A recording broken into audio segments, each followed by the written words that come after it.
Chapter 9. At maya-maya pa ay may biglang kumatok sa pinto. "Mami, pwede ba akong pumasok?" Tanong ng aking anak. "Halika Nathan. Mami, pwede ba akong matulog sa tabi mo?" "Oo naman." Tugon ko at pinalik ko ang aming larawan sa lagayan at binuhat ko ang aking anak at pinatong sa kama. "Umiiyak ka na naman, Mami?" "Namiss lang ni Mami si Daddy." "Araw-araw mo bang namimiss si Daddy, Mami? Kasi araw-araw ka nalang umiiyak." "Oo anak, araw-araw. Oras-oras at gabi-gabi. Kasi mahal na mahal ko si Daddy." "Ako rin, Mami. Mahal na mahal ko kayo ni Daddy. Pero sabi kasi ni Daddy sa akin, wag daw ako iiyak. Kasi strong ako at kailangan ko daw na maging strong para sa iyo, Mami." "Anya, lagi mo ba siya nakikita?" Nakang tanong ko. "Oo, Mami. Lagi ko nakikita si Daddy sa panaginip at lagi kaming magkasama." "Mateo," sabit ko sa kanyang pangalan sabay yakap sa aking anak. Hanggang sumapit ang araw ng aming bakasyon sa Baguio. "Mag-ingat kayo anak," bili ng aking ina. "Opo," tugon ko. "Lola, Lolo, anong gusto ninyong pasalubong?" Nakangiting tanong ng aking anak. "Ang gusto ko apo yung Baguio ang ipasalubong mo sa akin para laging may fresh strawberry tayo." Pagbibirong sagot ng aking ama. "Lolo naman ang bigat kaya ng Baguio." Pangangatwiran ng aking anak na kumakamot pa sa kanyang ulo. "O siya, fresh strawberry na lang." Tura ng aking ama. "Ikaw Lola, anong gusto mo po?" Ang gusto ni Lola kahit wala na basta't maging masaya lang ang aking apo. Nang aking ina sabay yakap sa kanyang anak. Hanggang sa makalipad na ang eroplano patungong Manila. Pero bago pa man kami umalis ang aking anak ay dinalo ko munang libingan ni Mateo upang magpaalam. Kahit na nasa loob na kami ng sasakyan na natili pa rin na si Mateo ang laman ng aking isip. Ngunit bigla ko naisip ang aking anak na ang lakad na to ay para sa kanya kaya pansamantala kong isinantabi ang alaala ng aking yumawong asawa.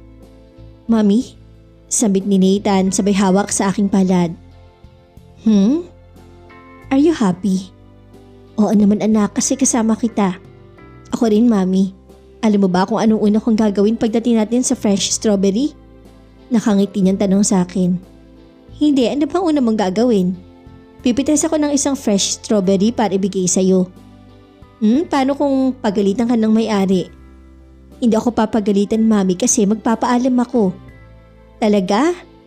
"Opo, kasi sabi ni Daddy yun daw ang aking unang gagawin para mapasaya kita." Bigla ako natahimik at napatitig sa aking anak.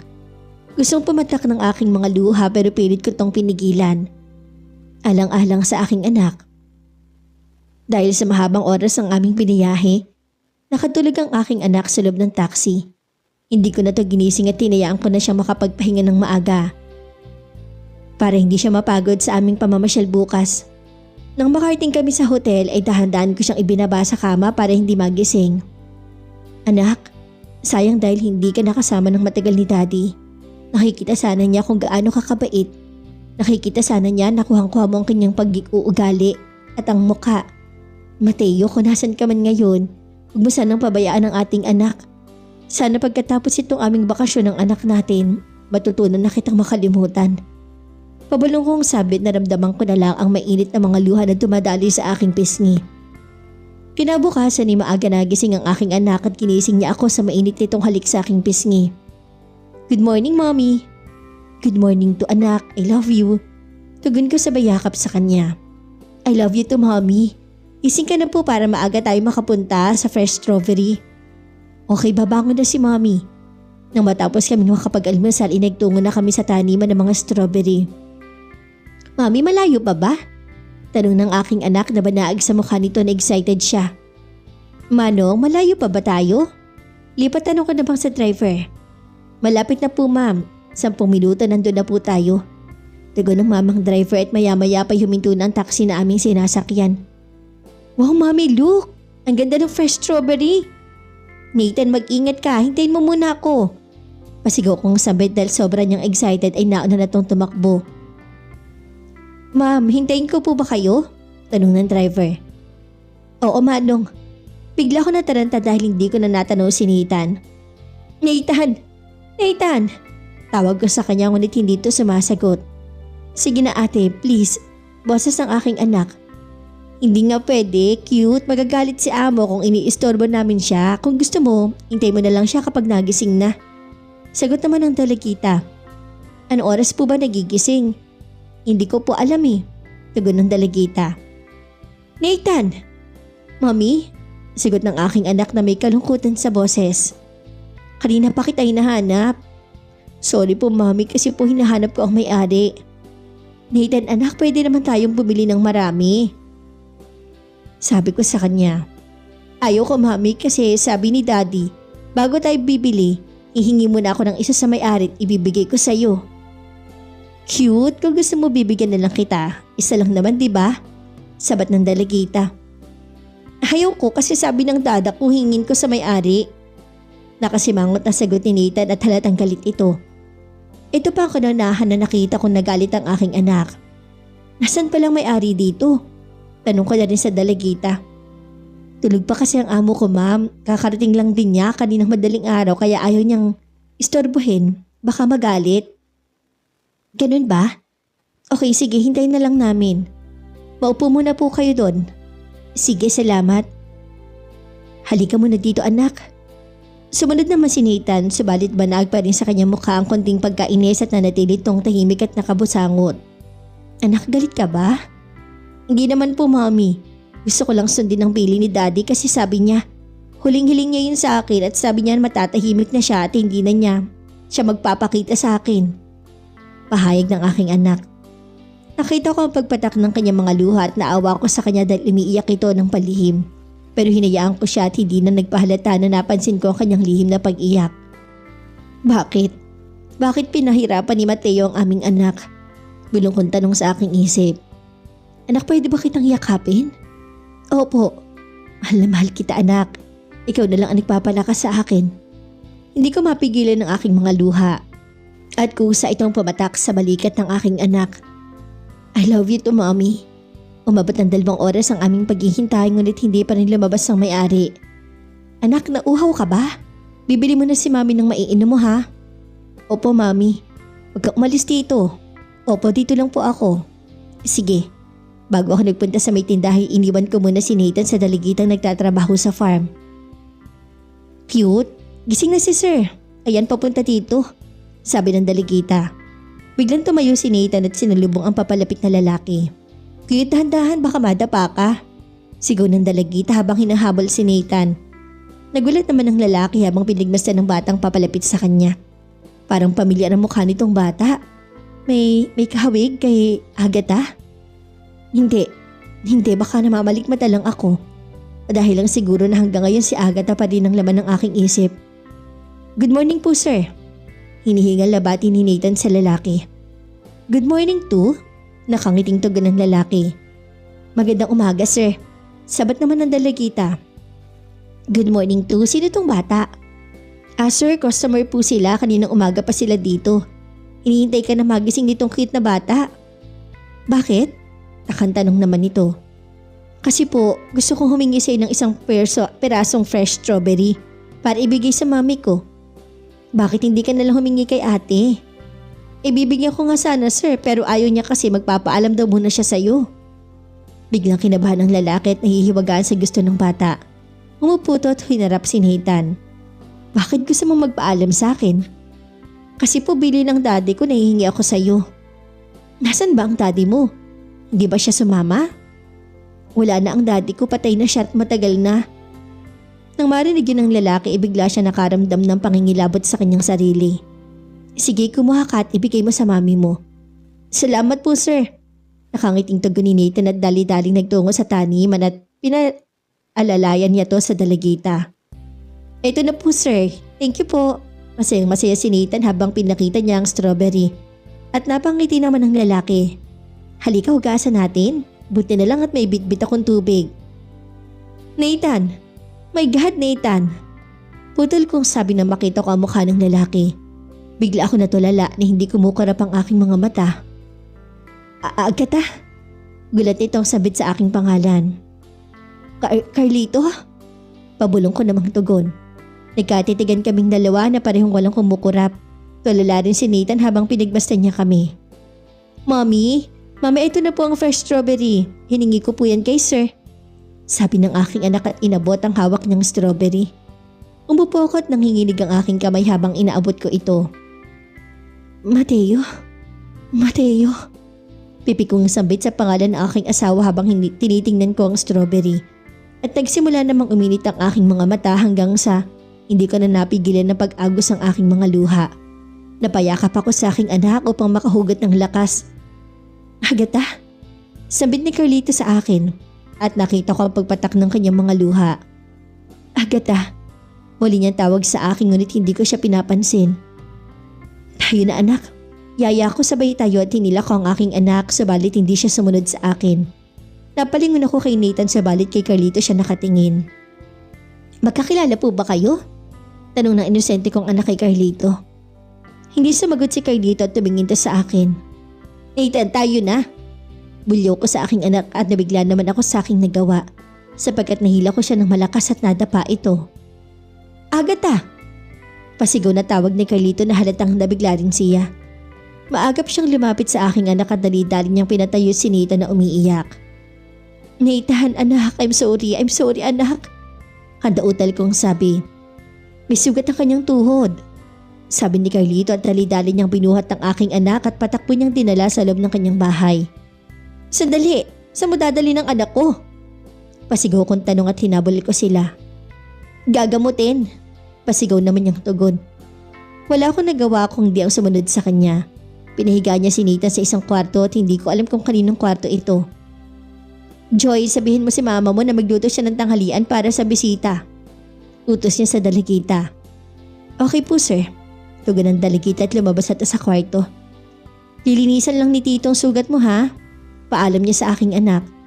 Tumango naman si Nathan na may luha sa kanyang mga mata habang nakatingin siya sa akin. Sobra akong naawa sa kanya at nakukonsensya sa aking ginawa. Hindi ko napigilan ng mapaluha dahil sa aking kapabayaan.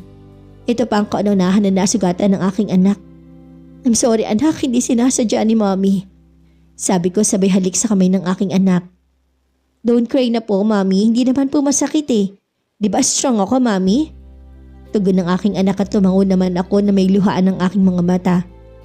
Ramdam ko na nasaktan si Nathan ngunit pilit niya tong itinatago sa akin. Ayan, okay na. Sabi ni Carlito pagkatapos niyang magamot ang sugat ng aking anak. Salamat po. Walang anuman. Magkakilala po ba kayo ni Mommy? Tanong ng aking anak at tumango naman si Carlito. Pwede mo ba kaming iwan saglit? Sabi ko kay Carlito. Okay, anya at lumabas na to. Anak, alam kong malawak ang iyong pag-iisip kahit magpa 5 years old ka pa. Nathan, si Tito Carlito ay una kong minahal bago kami nagkakilala ng daddy. Kaya magkakilala kami at kilala rin siya ni daddy. Ngayon po, Mami, mahal mo pa ba siya? Hindi na kasi ang mahal ni Mami ngayon ay si daddy na at ikaw. Ngayon wala na si daddy, bakit hindi mo siya mamahalin ulit?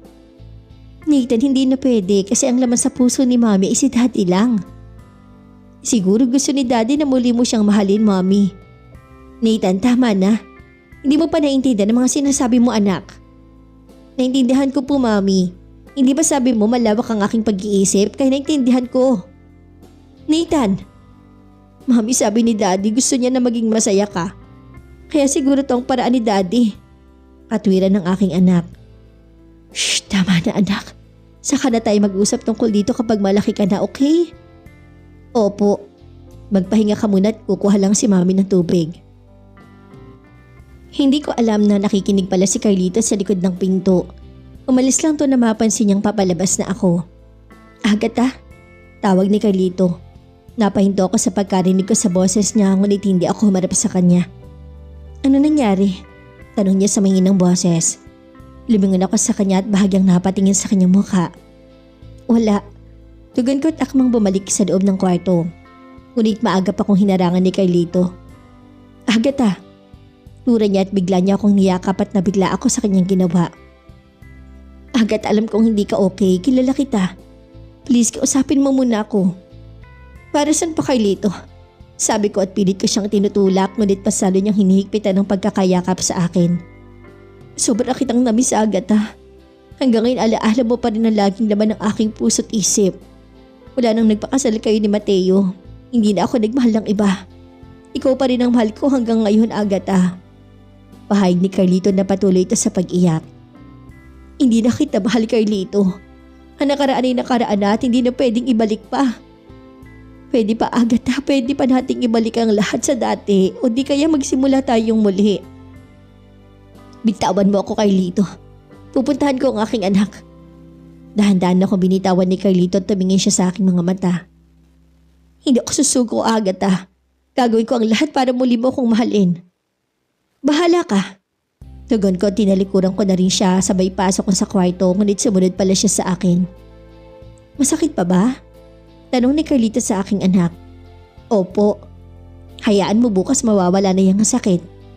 Ako pala si Carlito. Ikaw anong pangalan mo? Nathan po.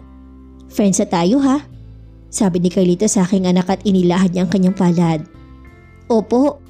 Bibigyan mo ako ng maraming fresh strawberry, Daddy ha? Tura ni Nathan at napatingin akong bigla sa kanya at ganoon rin si Carlito, subalit ng kanyang pagkabigla ay may kasamang ngiti. Tinawag mo akong Daddy?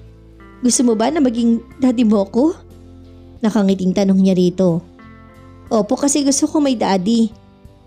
Nathan, bulyaw ko naman sa kanya sabay lapit. Makinig ka. Isa lang ang Daddy mo at ayaw kong palitan mo siya dyan sa puso mo. Galit kong sabi sa kanya sapagkat nakaramdam ako ng konting selos dahil pakiramdam ko'y agad niyang pinalitan sa kanyang puso si Mateo. Nasasaktan ako, Mami.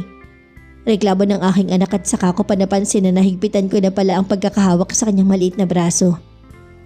Agatha, sambit naman ni Carlito sa malumaning na boses at inalis niya ang aking kamay sa braso ni Nathan. Please calm down, Agatha. Nasasaktan ng bata. Gusto kong sampalin si Carlito dahil sa galit ko nararamdaman. Ngunit pilit ko tong pinigilan sapagkat nasa harap kami ng aking anak. Mami, hindi ko naman pinalitan si Daddy sa puso ko kasi mahal na mahal ko siya. Pero Mami, gusto ko rin na may Daddy. Yung nilalaro ko tulad ng ginagawa ni Daddy sa akin, Mami.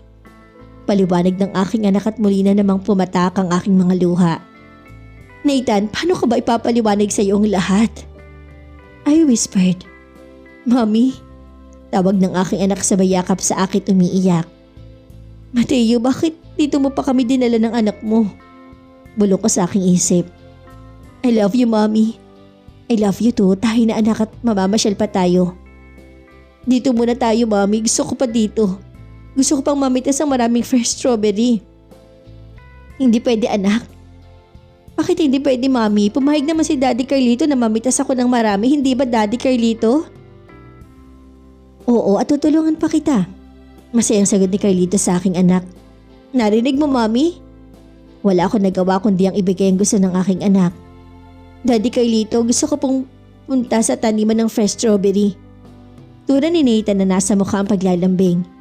Ngumiti naman si Carlito at lumapit sa amin ng aking anak. Halika, sumakay ka sa aking likod. At lilipad tayo patungo sa taniman.